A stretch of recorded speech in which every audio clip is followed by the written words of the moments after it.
এই dredging cost কমাবার জন্য এই পোর্ট অথরিটি তারা নিজেরা মেজার দিচ্ছে যাতে কস্টটা কমানো যায়, সেটা অলরেডি আমরা দিচ্ছি এবং পেপার কয়েকদিনের মধ্যে হয়তো এই মাস বা আগামী মাসের মাঝামাঝি আপনারা টেন্ডার দেখবেন, that will be open tender আর করতে পারে ওপেন টেন্ডার, যেটাকে সংক্ষিপ্ত ভাষা বলা হয় ইন্ডিয়ান।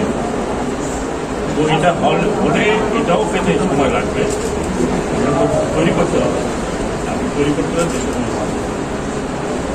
তো এখন পর্যন্ত যে জাহাজগুলো ফিরেছে বা যেগুলো বিশেষ করে এখন যে জাহাজগুলো আসছে সেগুলো জানেন এখানে চায়নার নির্মিত দুটি থার্মাল পাওয়ার স্টেশন আছে, সেখানে তাদের কোরের জন্য বিশেষ করে ব্যবহার হচ্ছে।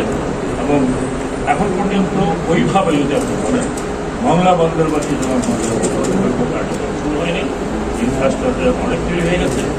এর মধ্যে ভালো একটা জিনিস যেটা দেখেছি, ওনারা যে লোকগুলোকে রিহেবিলিট করিয়েছে, পুনর্বাসন যেটা করেছে, আমি বাংলাদেশের নাগরিক হিসেবে মনে করি ওয়ান অফ দি বেস্ট।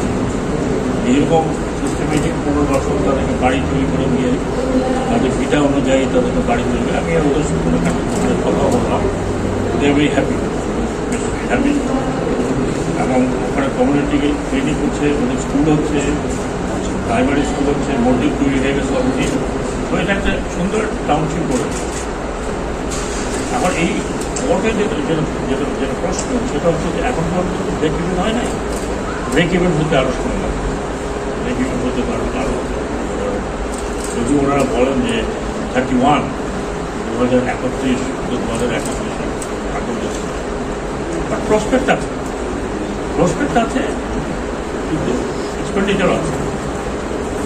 কতখানি লাভবান হবে সেটা এখন বলা মুশকিল, কারণ এখন পর্যন্ত যে খরচ করা হচ্ছে সেটা ধারে কাছেও আসেনি, খুব কম। তবে এই অঞ্চলে এই পোর্টটির কারণে প্রথমত আপনারা দেখছেন যে একটা পরিবর্তন আসছে।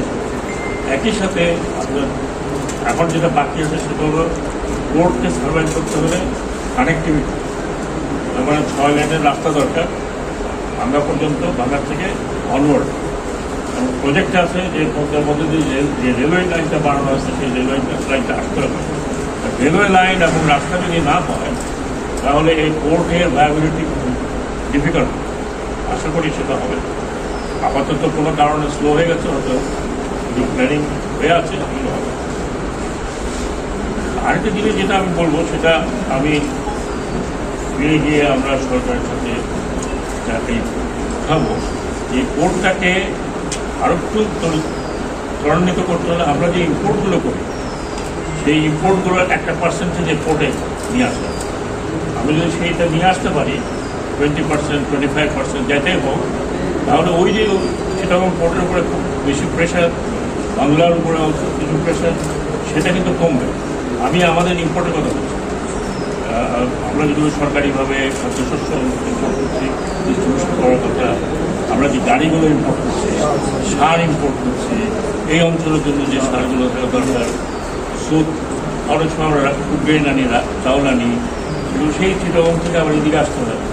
এখানে করা যায় কিনা সেইগুলো নিয়ে আমরা আলোচনা করবো, যাতে এই পোর্টের লাভবান হয়। অলরেডি একটা জেটি অলরেডি তৈরি হয়ে গেছে, আরেকটা জেটি হয়তো হবে।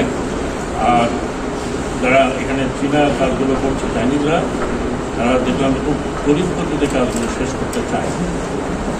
এই পর্যন্ত আমি দেখেছি। আমি আশা করি, যদিও এই পোর্ট নিয়ে অনেক কথা আছে, অনেক অনেক অনেক বিষয় আছে, কিন্তু একটা পোর্ট হয়ে গেছে। এখানে প্রায় 15 থেকে 16,000 কোটি টাকা অলরেডি এটা ব্যয় হয়েছে, আরও হবে, ইনকাম হবে, ইনকামটা আস্তে আস্তে হবে। আপনারা যদি এখন ছিলেন পোর্টের সাথে তুলনা করা হবে না, বাংলা পোর্টের সাথে তুলনা করা হবে না। এখানে একটু এক্সপেন্সিভ হবে, যে ড্রেজিং হবে, ড্রেজিং তো করতেই হবে। আমাদের দেশের যে কোনো নদীর পাড়ে যে সমস্ত পোর্ট, এগুলো ড্রেজিং করতেই হবে। হয়তো কিছু বছর পরে আমরা দেখবো যে আমাদের বে অফ বেঙ্গলের আশেপাশে যে জায়গাগুলো, যে কোনো যেভাবে পুলি করছে। তো এই আমার বক্তব্য ছিল। আমি আশা করি আমি যতটুকু দেখেছি, যতটুকু আপনাদের বললাম। বাইরে যদি আপনাদের কোনো প্রশ্ন থাকে, আমি কোনো কিছুই লুকিয়ে কথা বলবো। স্যার আমাদের হচ্ছে আরিফের মোর এক্সপেন্সিভ নো ডাউট, এটাকে ভায়াবল বানাতে হলে অনেকগুলো স্টেপ নিতে হবে। সেগুলো কিছু দু একটা আমি বললাম, বাকি অনেক স্টেপ